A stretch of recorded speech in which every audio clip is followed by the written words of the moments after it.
Hello everyone, welcome to మన channel recipe కిచెన్కి స్వాగతం సుస్వాగతం. ఈనాటి మన రెసిపీ కిచెన్లో మనం తయారు చేయబోయే వంటకం టమాటా ఎగ్ బుర్జీ. ఈ టమాటా ఎగ్ బుర్జీ ఎలా చేయాలో తెలుసుకునే ముందు పైన ఉన్న గంట సింబల్ని ఒకసారి క్లిక్ చేసి మన ఛానల్ని సబ్స్క్రైబ్ చేసుకోవాల్సిందిగా కోరుకుంటున్నాను. ఇక నేనైతే టమాటా ఎగ్ బుర్జీ ఎలా చేయాలో తెలుసుకుందాం. ఈ తెలుసుకునే ముందు మన ప్రాసెస్లోకి వెళ్ళిపోదామా? అయితే ముందుగా స్టవ్ వెలిగించి ప్యాన్ పెట్టుకొని ఆ ప్యాన్పై కళాయిని ఈ విధంగా పెట్టుకోవాలి. తర్వాత మనకు సరిపడేంత ఆయిల్ వేసుకొని కొంచెం వేడెక్కేంత వరకు ఉంచుకోవాలి. చూసారు కదా ఫ్రెండ్స్, నేనైతే నాకు సరిపడినంత ఆయిల్ వేసుకొని ఆయిల్ కొంచెం వేడెక్కినంత వరకు చూసి ఆ ఆయిల్లో ముందుగానే మనం తరిగి ఉంచుకున్నటువంటి ఉల్లిపాయ ముక్కలు అలాగే పచ్చిమిరపకాయలను వేసి కొంచెం వేగనివ్వాలి. చూసారు కదా, ముందుగానే మనం తరిగి ఉంచుకున్నటువంటి ఒక చిన్న ఉల్లిపాయ మరియు పచ్చిమిర్చి చిన్న చిన్న ముక్కలుగా కోసుకొని ఆయిల్లో వేసి కొంచెం బ్రౌన్ కలర్ వచ్చేంత వరకు ఉల్లిపాయల్ని ఈ ఆయిల్లోనే వేగనివ్వాలి. ఇలా ఈ విధంగా కొంచెం బ్రౌన్ కలర్లో ఉల్లిపాయలు వేగిన తర్వాత ముందుగానే మనం కట్ చేసుకుని ఉంచుకున్నటువంటి టమాటీ ముక్కలను వేసి కొంచెం సేపు అంటే ఒక 2 నిమిషాలు ఈ ఆయిల్లోని వేగించాలి.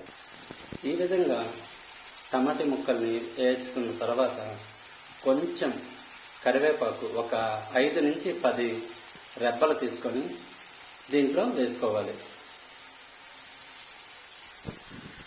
ఇలా వేయించుకున్న తర్వాత ఒకదాని తర్వాత ఒకటి పసుపు, ఒక చిటికెడు కారం, ఒక చిటికెడు ఉప్పు మీకు సరిపడినటువంటి ఈ 3 వేసుకొని ఒక 5 నుంచి 10 నిమిషాలు స్టవ్ని లో ఫ్లేమ్లో ఉంచుకొని టమాటీలు మగ్గే వరకు మెత్తగా అయ్యిందని మనం చేయి పెట్టి చూసుకునేంత వరకు ఉంటే సరిపోతుంది ఫ్రెండ్స్.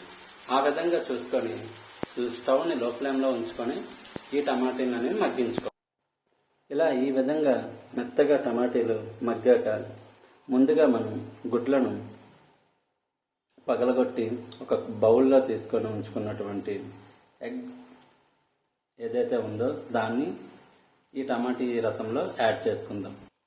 ఈ విధంగా టమాటీ రసంలోకి యాడ్ చేసుకున్న తర్వాత ఒక 2 నుంచి 3 నిమిషాలు స్టవ్ని లో ఫ్లేమ్లోనే ఉంచి మూత పెట్టుకొని ఆవిరిగా పట్టించుకోవాలి.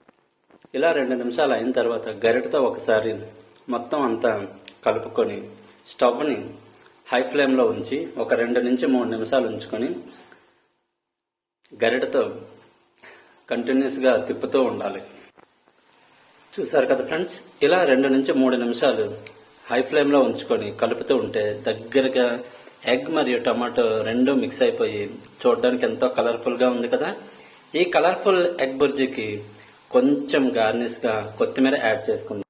మరి నేనైతే కొత్తిమీర వేసి ఒక 10 సెకండ్లు అలా కలుపుకొని తర్వాత ఒక చిన్ని గ్లాస్ బౌల్లోకి దాన్ని సర్వ్ చేసుకున్నాను.